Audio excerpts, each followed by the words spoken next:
Good evening, everyone. A very warm welcome on a very cold night to the National Library of Australia and to this very special event, Willowman, by Inga Simpson in conversation with Holly Furling.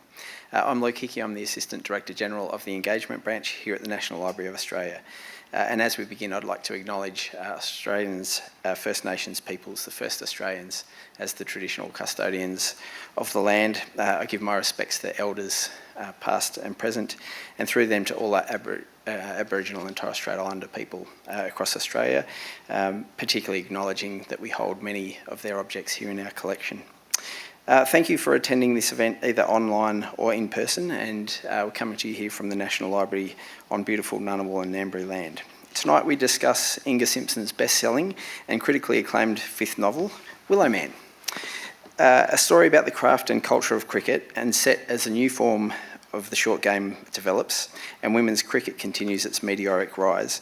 Willowman is a magical reflection on the artistry, classical music and relationships and so much more. As a cricket tragic myself, I cannot wait to hear Holly and Inga talk in detail about the inspiration for this novel. It is also fitting that this event comes between the opening games of the Men's and Women's Ashes series and also as part of our program here at the National Library to support our new exhibition, Grit and Gold, Tales from a Sporting Nation. This exhibition uses a rich collection of books, magazines, paintings, drawings, photographs and memorabilia to celebrate Australia's sporting heritage and its effect on our culture over the years. Cricket and one very special cricket bat are featured prominently throughout the show, and Grit and Gold is on at the National Library here until the 5th of November. So we hope you'll take the time after this event to pop upstairs and have a look through the exhibition. To our stars of the show tonight, Inga Simpson is an Australian novelist and nature writer. She has PhDs in creative writing and English literature, with her most recent thesis exploring the history of Australian nature writing. Inga was also the winner of the final Eric Rolls Nature Writing Prize for her essay Triangulation, and her novels have attracted nominations for the Miles Franklin Award and the Stella Prize. Willowman was also longlisted for the 2023 Indie Book Awards. Inga is joined in conversation tonight by Holly Furling. Holly debuted for the Australian women's cricket team at a ridiculously young age of 17 in all three formats, one-day internationals, T20 and Test cricket, all while completing schooling in Kingaroy in country Queensland.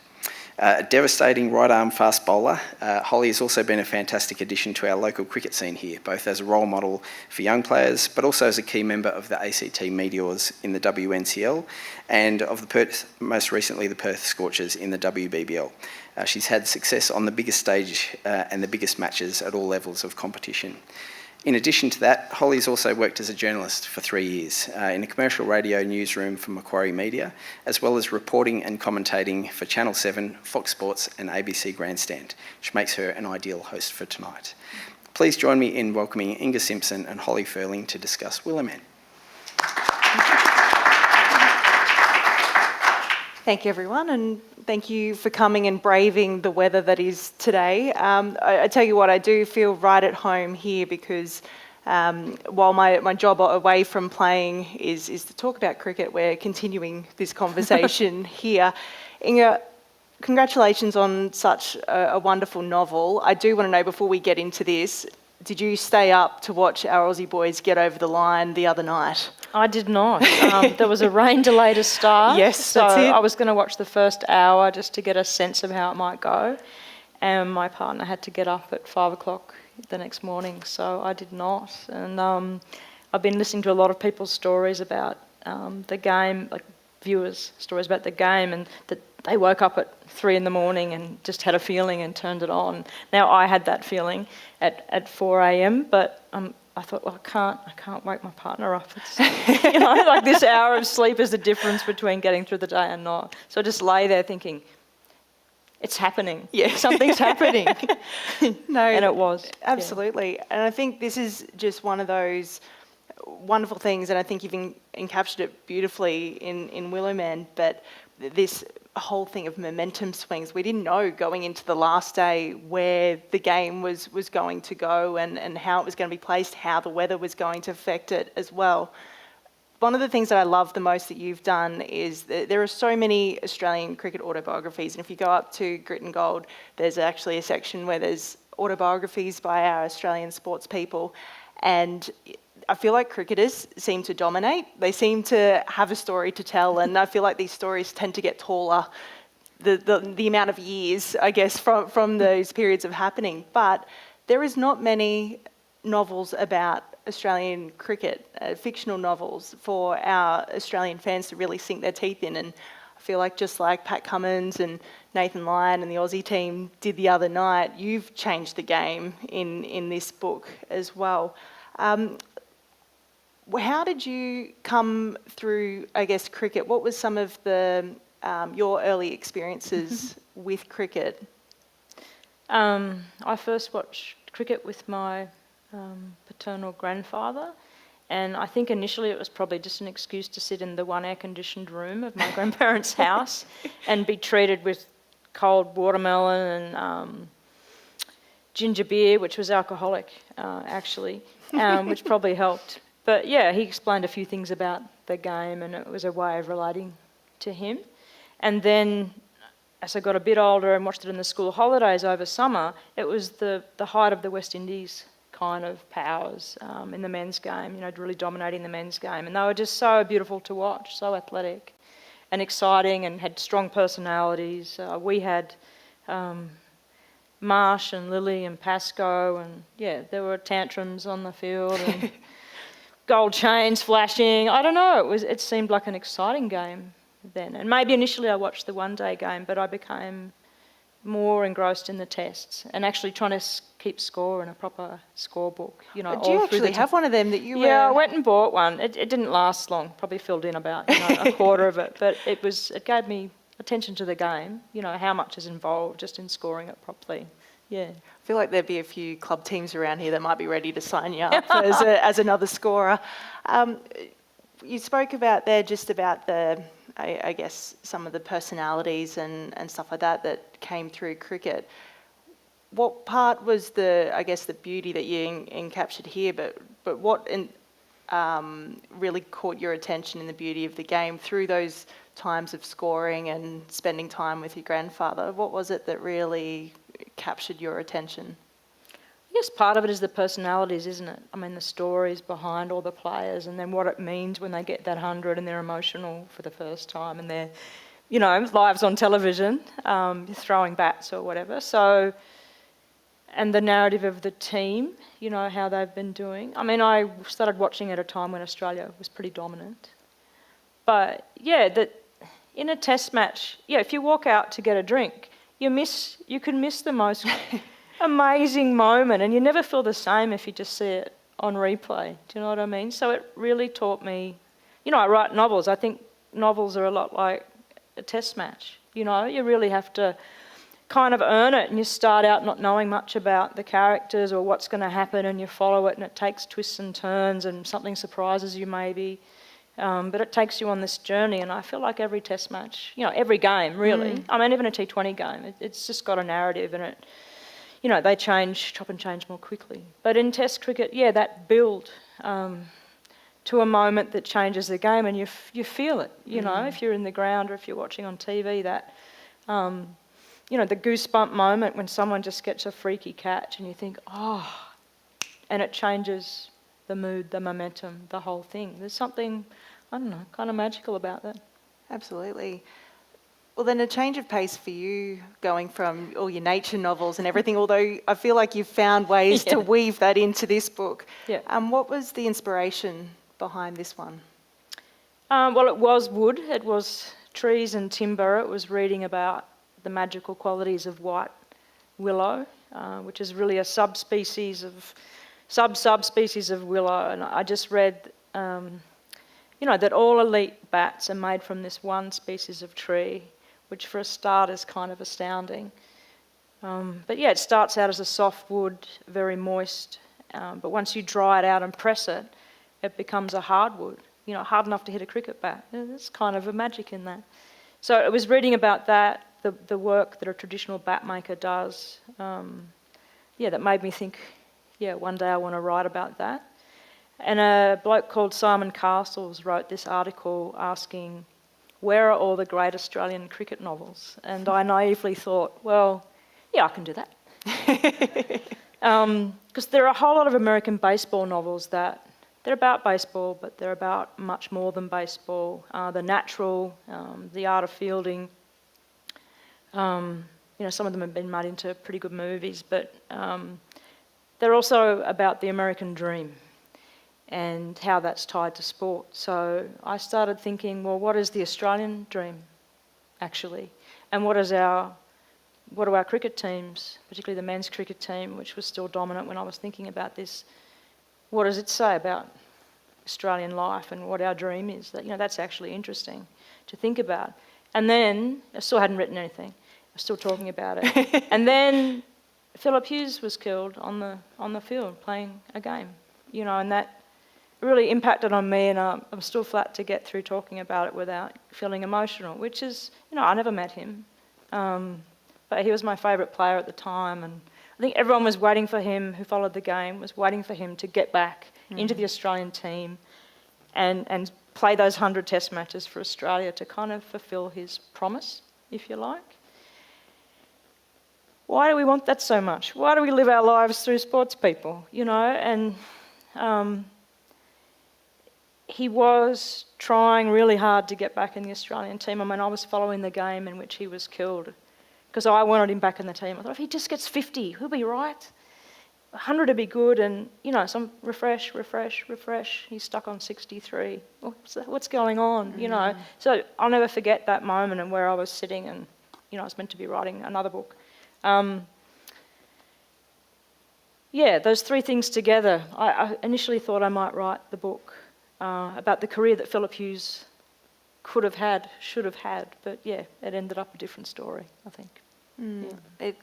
I feel like sport just galvanises Australians. There's something about it that, regardless of whether it's triumphs or tragedies, it's the one thing that unites us all. We all kind of go back to grassroots sport, and I feel like that's the one connection that we all have to our own communities, and I think everyone grew up wanting to be an Olympian, or they wanted to have the baggy green or whatever it is. I think everyone has that dream at some point. You spoke about the bats just before, and you really spoke about the craft. And I think whenever anyone talks about the craft of cricket, people automatically think about athletes. They think about the spinners and what it takes to toil over, to work through a batter, and the variations that you've got to have. A batter spending days and days and days at the crease and hours trying to work out how to actually go about scoring that elusive 100. But quite often the unsung heroes are our bat makers. How did you go immersing yourself into that world? Well, I'd read this article and it turns out that guy, Lachlan Fisher, I just contacted him and asked, he was running these workshops, a week-long workshop, and I thought, oh, cool, I can do a bat-making workshop. But he'd stopped running them and he'd moved out of Melbourne and, it was a bit reluctant.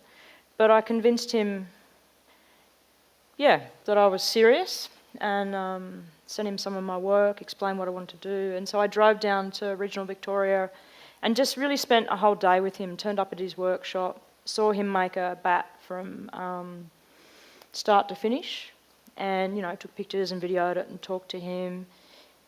He took me for a drive out to, he had a willow grove, still does, where he grows willow trees, and talked through what it's like to cut one down. And I just asked questions, took pictures, and trees I could talk about. In the workshop I was pretty quiet. And he told me this great thing early on, that when you cut down a willow tree and when the bark sort of comes away from the trunk, there's a moment, if you're watching, where there's kind of a blue glow and then it disappears, like the spirit of the tree or something. And he didn't use those words, but, I just thought, oh, that's gold. That's gold. So there were so many little anecdotes like that, just that you could not get from Google or reading something he'd written. It was just spending time with him and seeing where he lives and seeing where willows grow and what they look like, because they don't weep. They're like quite a tall, straight tree. They're manicured when they're young so that they grow straight and don't have cross branches. I don't know, all those details. And then you'll laugh at this. I wanted him to make me a bat, like a really high-grade bat out of high-grade willow, so that I'd know what it felt like and sounded like. And I knew I'd only ever hit a cricket ball around in my lounge room, around my desk, leaned it on my desk or whatever. But yeah, he's like, I'll play a few shots. And I was like, do I admit that I've never played cricket in my life? So I just tried to, slash it a bit like I was Phil Hughes, and he looked amused, and I thought, yeah, he knows. But I guess he had having seen me, he had my height, and saw the way I threw the bat around. So yeah, he made me a bat. For me, it arrived in the post a few weeks later, and kind of a blank. I didn't do it from scratch because the handle's quite hard to set, and I didn't really have the gear for that. But so he'd set the handle in, but kind of a blank that I could then have a go at shaping. I got a heap of tools on eBay to make it look a little like mine, but yeah, nowhere near as good. Yeah, so time immersed in someone else's life, Yeah. I feel like it's something that we're quite naive as athletes. We arrive at the game and we just go. We've got our kits and everything, but we often don't get to see some of these nuances that happen right around our sport. What was something in that process of him making your bat or making bats in front of you that really surprised you? Well, the thing that surprised me most it was how easy he made it look. And then when I tried, it was a very sharp tool. It's brand new. I could hardly get it through the timber. And I had this idea of soft, I've been describing it like balsa wood and like butter, and it is so not. I was like, I'm not very big, but I'm not a weak. I'm used to being reasonably strong and capable. So that was a shock. Just little things. Well, the smell, there was a definite smell of the timber, which, I don't know, often pale timbers don't have a smell, but it really did. How little and messy and crappy his workshop was for the stuff that he produced. And yeah, just the little anecdotes. A young guy walked in and he wanted a bat repaired, and Lachlan just took one look at the bat and then gave him batting advice, because he was smashing the toe of the bat all the time. And so he said, look, you're doing blah, blah, blah, blah. I'll try and fix it, but you've got to change your game. And I thought, yeah, wow. So he really knows the game. Like, he knows all aspects of the game. And players don't know bat making, but he knows batting. Mm-hmm. Yeah, absolutely. So there's that craft, but you also found a way to weave in music through this book as well. Talk us through some of the decisions that you made there to do that, and almost the parallels that happened amongst cricket and music. Well, I knew I wanted my bat maker to have been something else before, to have been some sort of artist or creative that he didn't succeed at. That played into something I wanted to write about and explore through the book about, what is success. And, I spent a lot of time in Canberra. I know a lot of athletes, and most of them didn't get to play for Australia, or they made the squad and then were cut from the final team, and I always thought, that must be just the pits, to train with them and then be on the bench. Mm-hmm. So I was interested in that idea, and then maybe what would that mean for the bat maker, having never quite made it, fulfilled their dreams, and then he's so obsessed with cricket, and watching other people fulfill their dreams. So I knew that would be fun, or interesting at least. The real bat maker, Lachlan, had been a visual artist, so a painter, and I thought, well, he can't be a painter. And I've already written a book about glass blower and and a bird, like another visual artist. So I kind of went to music because it was next. But then, a friend of mine, I was explaining to him about white willow and the process of bat making, what I just said to you guys. And he said, oh, that sounds a lot like the reeds that I used to make when I played the oboe. And my first statement was, "You played the oboe?" Because you wouldn't pick it now. And he said, yeah, I went to the School of Music and I did this, but I dropped out. So here's another one of those stories, right? But he explained the process of crafting a reed, and how there's French cane and German cane and the French style and the German style. And it was so much like bat making, but on a kind of a micro scale, really detailed about how you cut and shape the reed, that I thought, well, there's my instrument. Oboe it is. But yeah, I've never played a musical instrument. I listened to ABC Classic, and that was about the extent of my music knowledge. So yeah, I had to educate myself about the oboe and work it in. But, it's just funny how when you're writing a book sometimes, if your heart's really in it, if your head's in it, things just come that fit, and then the parallels are kind of there to work with already. Yeah. Absolutely. One of the things that I love most about the book, and to be honest, it's one of the reasons why I changed careers. I was going to be a teacher, went to uni, and I just found myself fascinated by sport and media, and particularly the stories behind people. And it's the same thing that I take when I go into commentating now. I could not care about stats. Stats can paint a picture, and I can use stats to show something that I need it to, but the thing that I'm most fascinated about are the people. Like, how have they got here? What did you do that day to be able to perform the way that you did? What's been the lead up? How's the group feeling? You've really honed in on some of those really personal human sides of the stories, and particularly someone caught between two worlds and two identities, one being a professional cricketer, which cricket is, for all of us here that are cricket fans, cricket is all-encompassing. Like there is, and you, as a cricketer, you have more awful days than good days. Like the stats are not in your favour. It's similar to golf. You've got that one good shot that you just keep coming back to. You're like, yep, it'll come. But so you've got that side of things where it's all-encompassing, but then also a character that's also trying to still be human, still have relationships and still have family and everything around them. How did you, and I take it that from hearing you speak tonight, that those stories are what interests you as well. How did you go about navigating that and bringing forward that human side to sports people? Yeah, I mean, a novel has to be character driven, so that, I was conscious of that I could have happily written a book 3 times that length, just covering cricket matches that I made up in my head. But yeah, the characters are what drives the reader's interest, as they do mine.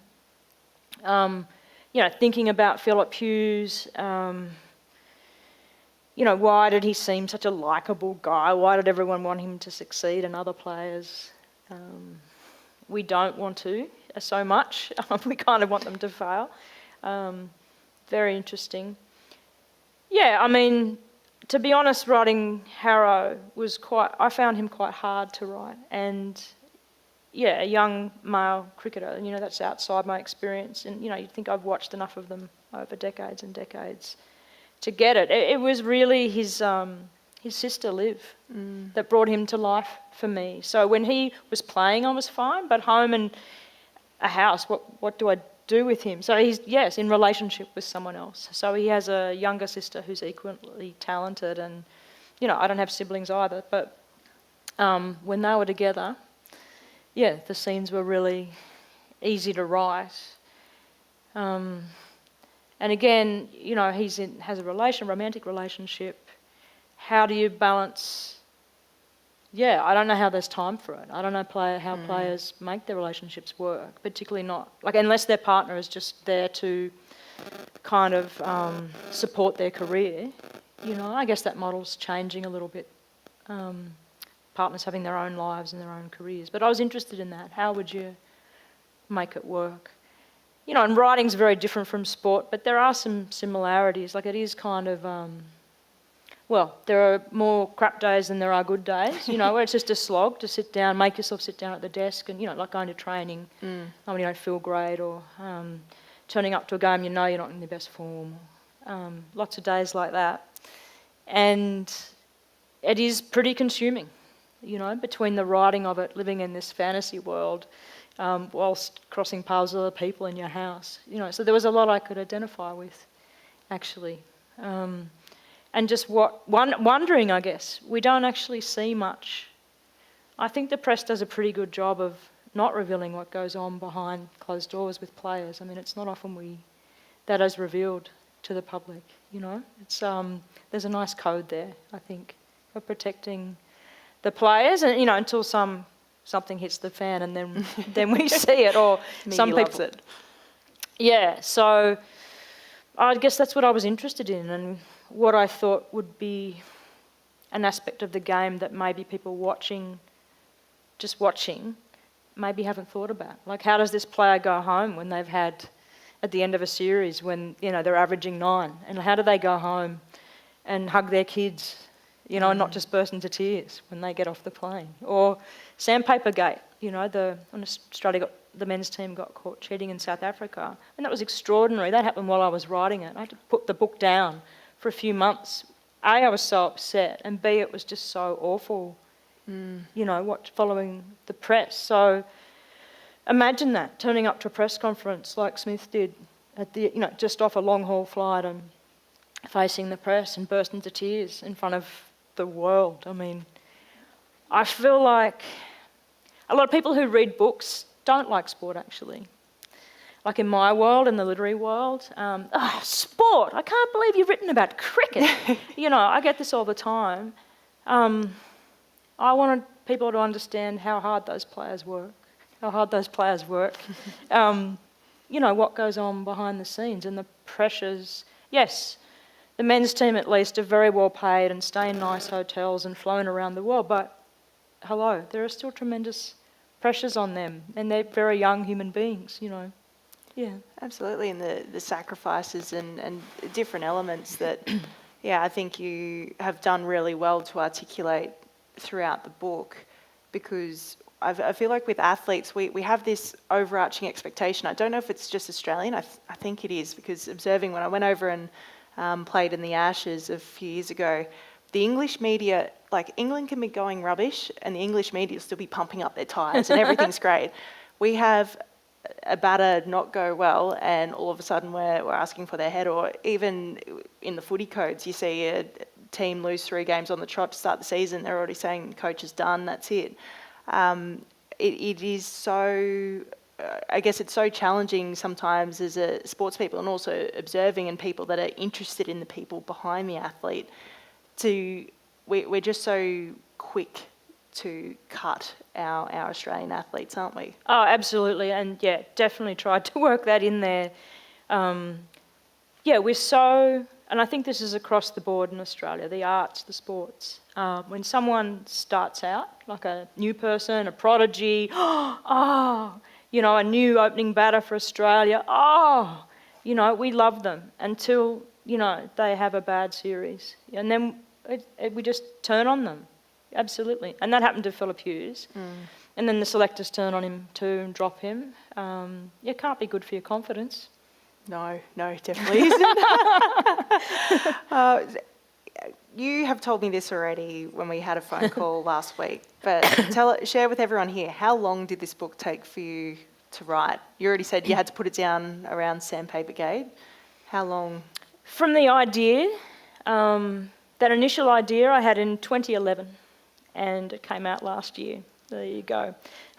So I probably didn't start writing properly until Phillip Hughes died, and maybe a bit after that. And I really moved into state. That was a break. I was asked to write The Last Woman in the World, which came out before this, but I had to put this down for a year or two. COVID. So delays, but really it took me that long to pull a thing that was twice as long and a real mess to kind of clarify my thoughts about what I wanted to do with it. And, there's so many stories I could have told. yeah, and I've said to you too that in the course of writing that, you know, the women's game has changed completely. And so that's in there, you know, but by the time I got to the end, I felt like Liv had really, stolen the book from me, and maybe I wish I'd written a different story. Yeah. Because that was my next question was, these last 10 years of Australian cricket and cricket in general across the globe, it's shifted and changed so much. At one point there, they were talking about the death of Test cricket, then they were talking about the death of one-day cricket. T20 has well and truly taken over, and now you've got some of these massive Indian teams that are now buying up franchises in other teams. You've got international players choosing between playing for their country and representing and going after the money in these lucrative T20. A bit ludicrous. Yeah. Yes, well and truly. How you've set this in the kind of early 2000s, haven't you? Were you tempted to see how, were you almost reflecting as you were writing the book how far the game has come even since then? Yeah, definitely, and particularly when I'd put it down and came back to it, I'm like, oh, yeah, this women's game has really changed. Wow, that happened while I was watching. You know, the shifts in the men game have been harder to notice, but yeah, it has been massive, and but that turned out, you know, to my benefit. I mean, I said it in that at that time because there was that question of, is Test cricket dead, and is traditional bat making dead? You know, we'll just buy them off that, you know, these mass-produced bats, blah.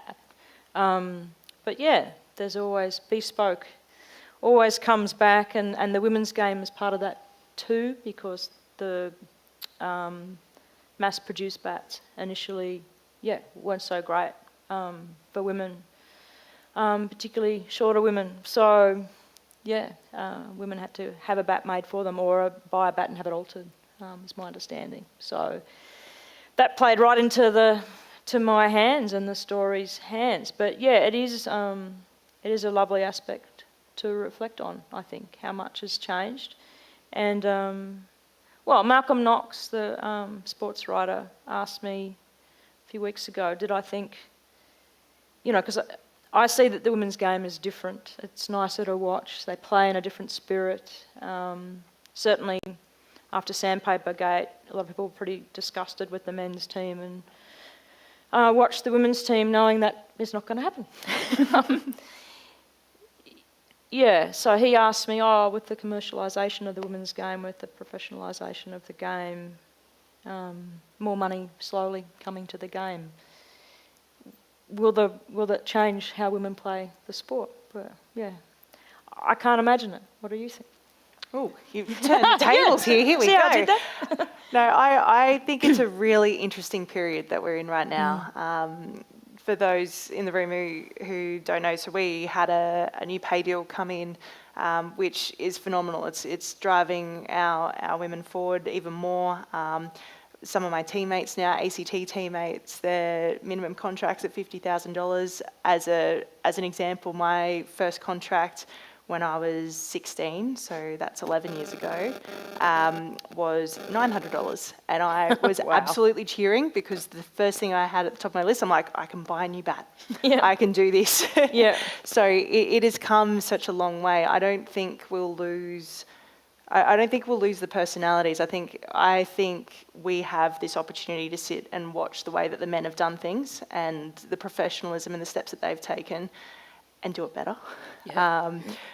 We've all come. I've seen some of my teammates roll in from law firms with cricket spikes in one hand and heels in the other as they come to training, and I've really been privileged to see both sides of the amateur level that we were at to now semi-professional, pushing professional, and I really hope that we don't lose the human side of things where we have these other identities away from sport, because sport is just so great. It can also be a really dark place at different points, and that's where your relationships, your other identities really start to pull you out. And I think that's possibly what we're starting to see in this Australian men's team now, is that they've got this collective belief, but I think it's because they're stronger as individuals and personalities. And I mean, we might argue that they've actually taken a leaf out of the Aussie girls' books as well, right through this. Speaking about cricket and where it's at, and you are an avid Test fanatic. Not enough to stay up all night. You had other priorities there. I did. Balance. Where do you see the game moving forward, or what do you hope to see for the men's game? We'll get to the women's game in a tick, but where do you see everything placed? There's lots talking about baseball and everything at the moment. Where would you like to see it go? Well, I love Test cricket now, so yeah, I don't have the same passion for the one-day game and T20, though they play a role. I wonder if in the men's game, if the 50-over game will go. You can sort of see how T20 is not. That's only going to be bigger. I hope Test cricket doesn't go. I think baseball is interesting if it brings more people to the game. And it still ended up a 5-day match, so it's a positive. I wouldn't miss the 50-over game. There's just no room in the schedule, and if you say, as you say, like the franchise kind of model comes in, I'm assuming that'll be T20 matches all around the world most of the year. So you'd be flat to squeeze in Test matches. So something has to give. It'll be interesting to see what. I think it'd be sad if the sort of ultimate achievement in cricket, men's or women's, isn't to play a Test for your country. It would be a shame if it was to earn more money, if it was only about earning money. I think that would be sad. And in the women's game, just more Tests, like give them an opportunity to showcase their skills over a longer period. And at the moment, this is to Australia's advantage, a Test match, because we are more experienced. We have this is my impression that there's a lot of depth. We have just put up 2 teams, depth and experience, and kind of the character of the women's game in Australia. I think we would do well in Test cricket at the moment, and then the other teams will come up to meet us, which is only natural. But so they're almost opposite directions at the moment. I feel like everyone saw T20 as the vehicle for women's cricket. Make it short and sharp, get everyone in, watch, and quite often, let's have the women as the curtain raiser to the men, all of that kind of stuff. Now we're starting to see sponsors come on board just for the women. So Commonwealth Bank supports the Australian women's cricket team, not the Australian men's team. And we're starting to see these tournaments take centre stage. Our Australian women have been at the pinnacle. They are arguably our best cricket team that we have had, going right across the decades. And yet, the one thing that is held back from state players and our Australian players is that opportunity to play long format cricket. It's called a Test for a reason. It's to test yourself mentally, physically, tactically. And that opportunity's not given as much. Fittingly though, the Australian women's team gets to play 3 Tests this summer, or this year. Currently over in England with the Ashes, they get to play 1 against India in December, and then finally coming back over here to Australia, they've got South Africa coming and playing a Test for the very first time, which is super exciting. I just think for the real die-hard cricket fans, it's Test matches they want to see, and that's the way to showcase the women's skills and to be, for want of a better term, taken seriously.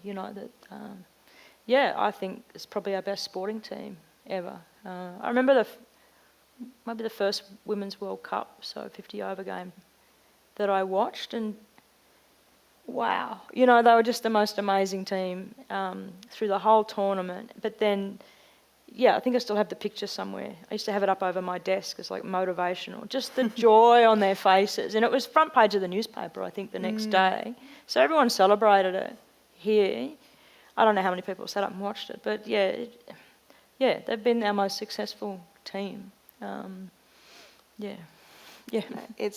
is there something in that you hope that in the next 5-10 years looking forward, whether it's more tests to have that opportunity for more baggy greens and that opportunity to play at the ultimate of our sport, but is there anywhere else, even within women's sport in general, that you'd like to see where cricket sits in that, or where women's sport sits within the Australian landscape? I think we need more women commentators in the commentary box, not just one token person every now and then. So yeah, I don't usually watch Seven, so I'm not sure of the weighting, the makeup of those teams that you work within. You know, I have Fox only to watch cricket, and Ishiguro has changed commentary and 100%. therefore changed the way we enjoy the game, and therefore brought more women to watch the game, you know, and bringing knowledge of the women's game always into the commentary box. And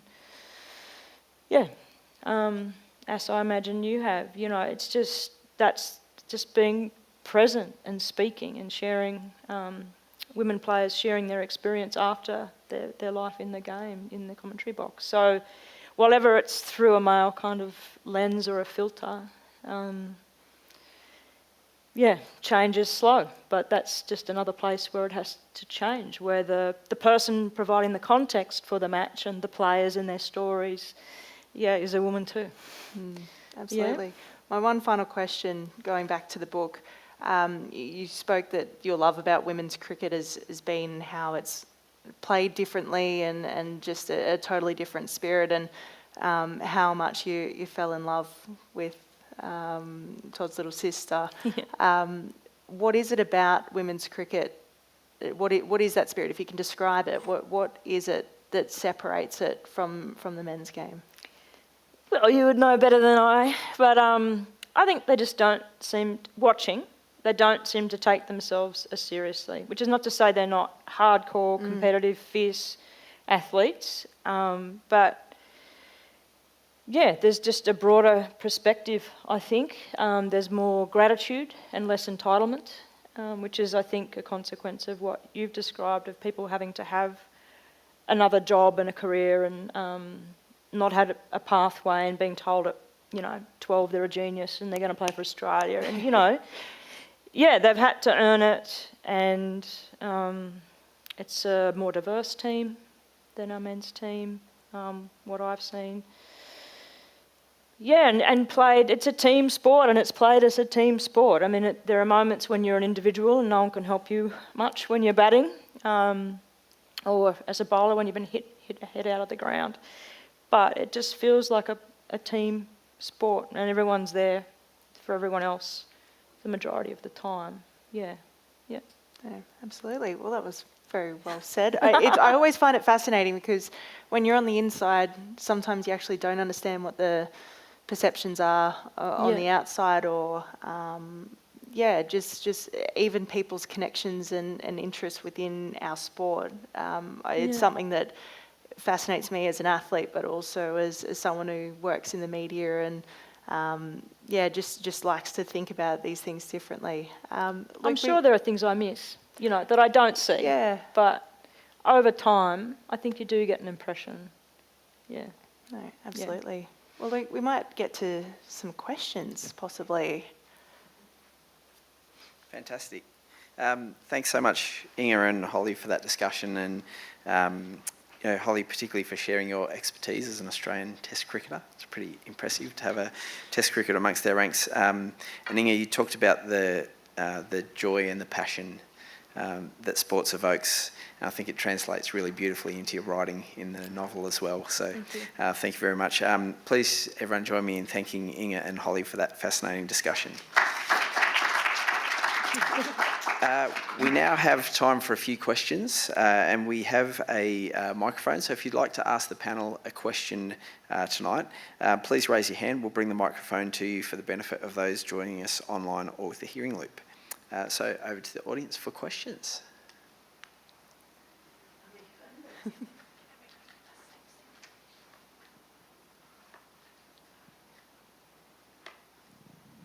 Thanks, Inga, and thank you as well, Holly. That was a really great interview. I really enjoyed every minute of it. Inga, and probably for you too, Holly, when I was growing up, and we're a similar age, our summer was just the constant background sound of the radio commentary. And even when I left home, if I was doing a long drive, it was really great to have that on in the background. Was it like that for you as well? And I mean, if we don't have, if we lose Test cricket, what will summer be like? I know. I never liked watching it. I've just always really enjoyed listening because of the stories about the batsmen, and that must have been and the bowlers and their lives. Well, on the ebbs and flows of the game, you can walk in and out of the room and still hear that, "Whoa, he's got him!" Oh, and what's happened? You can sort of stay in touch with it, even if you are cooking or, whatever else you're doing in the house. Yeah, no, I think, it is part of Australian life for all of the cringing that some of my hardcore writer mates have done about it. Yeah, I wanted to capture that, just that it's been a background of our lives, even when we weren't paying attention. Yeah.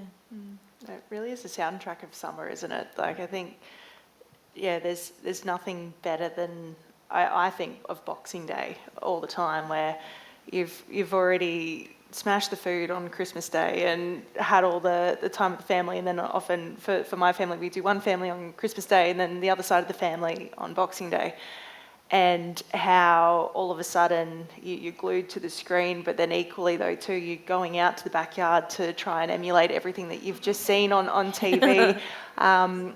Club cricket as well, like I was from the country, so you're having to drive hours to games, and being able to listen to the matches right across that summer.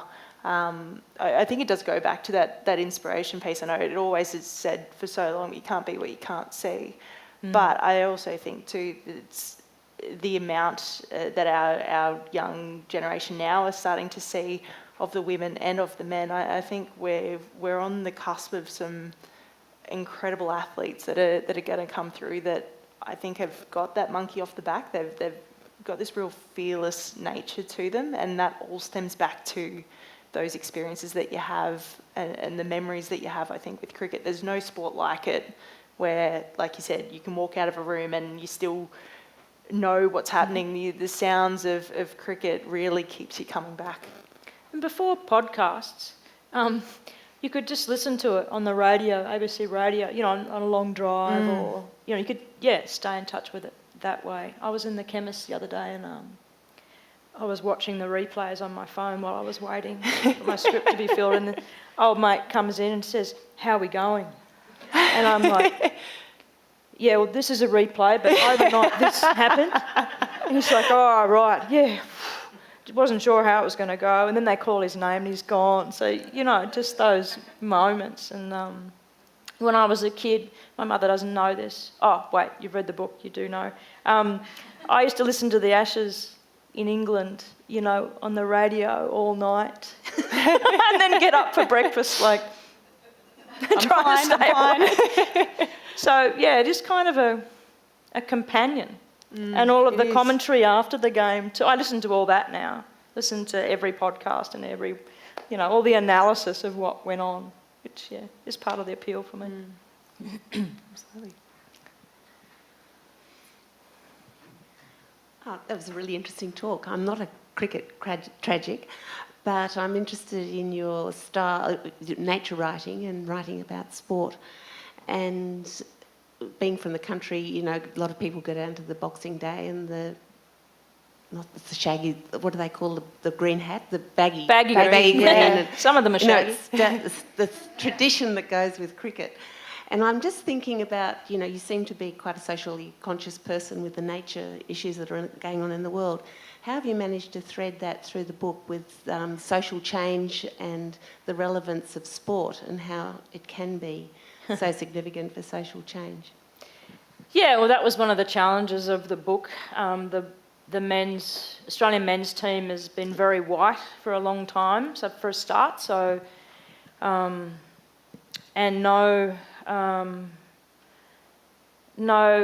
openly gay players in the team the whole time I've been watching it. So that was an interest of mine. Like, why is the Australian men's team so like this. So yeah, I made some changes to the team as time went on, the team that Todd Harrow joins. But yeah, I didn't want to stray too far from the reality that we've experienced with the men's team. So yeah, introducing a few different players to the team. And I had to get an environmental thread in there.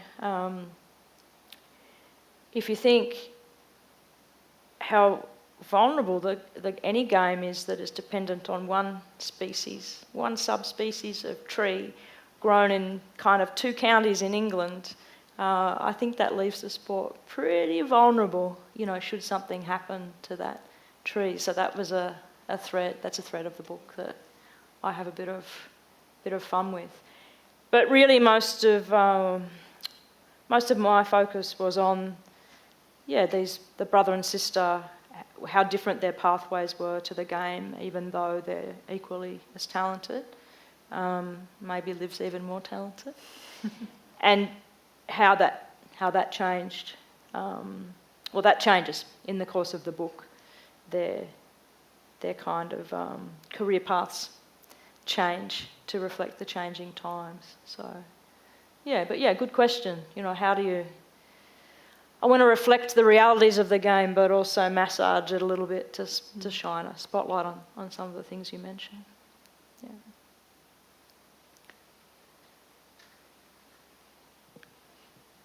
Thank you both. Inga, you touched on the American dream in baseball, but of course, baseball is not all of the American dream. It's a manifestation of it. Where did you get to on the Australian dream? Is it to have an autobiography in an exhibition at the National Library? Or is there more to us than that? Yeah, really good question. I didn't come up with one answer.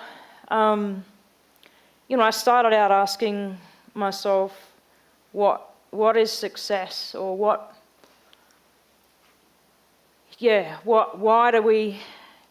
success, and why do ordinary Australians look to sporting people, not literary people, for to kind of live out our dreams, and why do we follow the ebbs and flows of someone's career and invest so much in it, or a team, a kind of a team's prospects.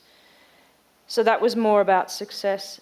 In the end, particularly looking at music and bat making, I kind of swung around more to thinking about what makes a good life, what makes us happy, because success doesn't necessarily make us happy. As soon as you achieve your dream, well then what, you aim higher, or it's all downhill from there. These are things that sports people grapple with, believe it or not. Literary writers grapple with as well, like you keep shifting the bar. I just want to if I can get published, I'll be so happy. And then you get there and it's like, well, it's all going to be quiet now. I need to write another book, I didn't really come up with an answer to the Australian dream. I think it is hinged too much to success and financial gain, and your asset profile or whatever. If I comment on it in the book, it's around the bat, and there's a moment in the book where, Todd is given this handmade bat, and the point comes where he has all these sponsors, where he's made it, is in the Australian team. Sorry, that is a bit of a spoiler, but you knew where I was going.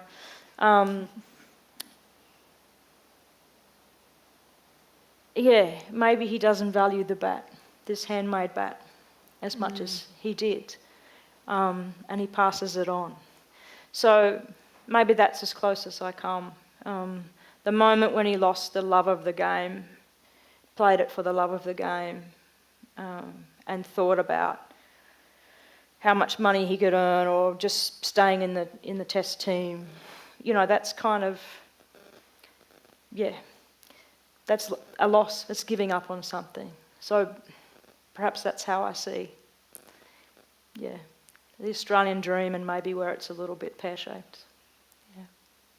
Does that make sense? On the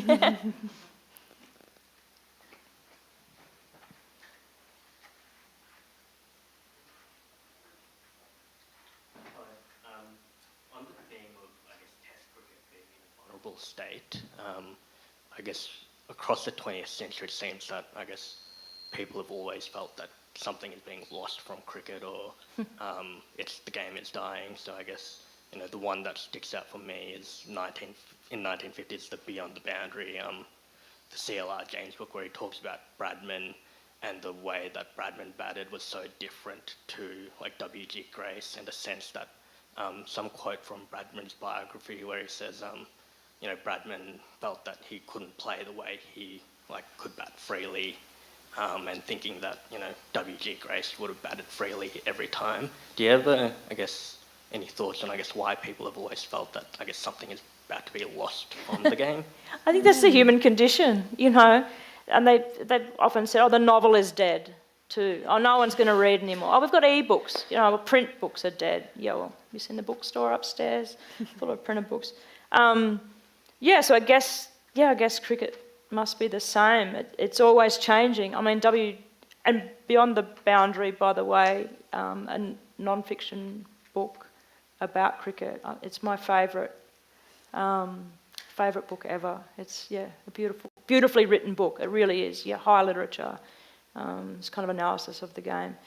I mean, Grace changed the game and had been dominated by bowlers and then batters, and Bradman changed the game. So I guess something's always coming along to change the game, and traditionalists want it to stay the same, So, it's under threat.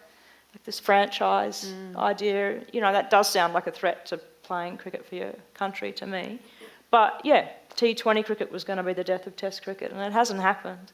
In a way, it's sort of divided people into, the real Test aficionados, and there's been growth in the game in that way. Baseball, there's a death of English cricket. Well, it's looking pretty alive. I think that's the human condition. We don't really like change, and then we adapt and forget that it was ever any different. Good question. I think that's the beauty of cricket, is that we've got these different formats that can target and appeal to different people, and at different points they're going to evolve and attract new people to the game as well. I think equally to where our attention spans are getting shorter and everything like that. So athletes themselves, I think, are even if you take the English cricket team right now as an example, they have identified that they need to help England fall in love back with Test cricket and bring people to the game. So they've thought about, how do we actually want to be known as how we play? Sport is entertainment. How do we make sure that every paying person who's coming through these gates are getting their money's worth for that day's play? And I think that's a really interesting part of sport now, and it has evolved because of technology as well. The amount of analysis that goes into our games. You spoke about a streaky player that comes in, and a youngster. Within 3 games, we know enough about that player that we can pull them apart and find ways to get them out. Or if they're a bowler, what they go to under pressure.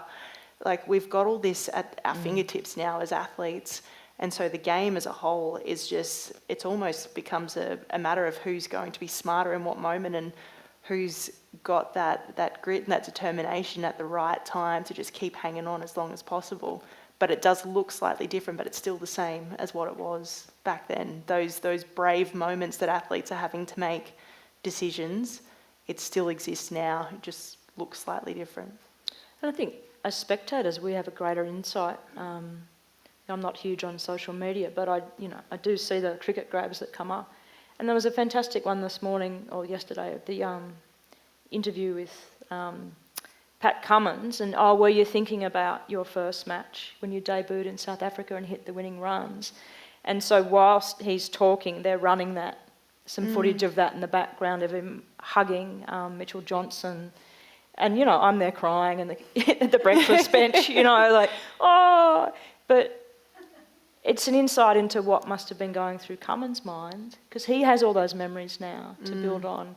But, we might forget. So there's the role of social media and like that aspect of technology, and the media to give that context. You know, and it was a brilliant question because, of course, and he made a joke. Oh yeah, I remembered Lino in there praying. He didn't have to come out to bat, but you know, he did this time. But all those other matches that led to that moment where he went out and just thought, it's time I'm doing it. You know? Yeah, That's pretty cool. yeah. Fantastic. If there's no other questions from the audience, thank you. Inga, I can definitely sympathise with your colleagues cringing about sports and bringing that in. I experienced a little bit of that here at the library, but it has been fantastic to be able to bring that in. Thank you much for sharing your answers to the questions and your insights as well. We are out of time, but I do hope that everyone can join us in the foyer upstairs, where Inga has very kindly agreed to sign copies of the book. She also has a nifty little stamp there as a little something extra, and that's available for purchase from the library bookshop as well. Don't forget to take a look at Grit and Gold, Tales from a Sporting Nation on your way out.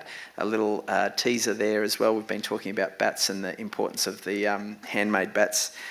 We do have a Bradman bat that's on loan up there, so well worth popping in to have a look at. I don't think it's been as carefully crafted as yours though, Inga. And of course, don't forget the women's test starts tonight at 8 p.m. So please, once again, join me in thanking Inga and Holly for a wonderful evening. Thanks very much. Thank you.